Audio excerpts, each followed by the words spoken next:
చక్కని సీతకి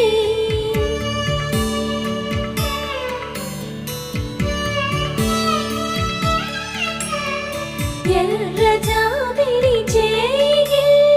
రాముడేడని అడుగుతుంటే చూడలేదని పెదవి చెప్పే చెప్పలేమని కనులు చెప్పే నల్ల పూసైన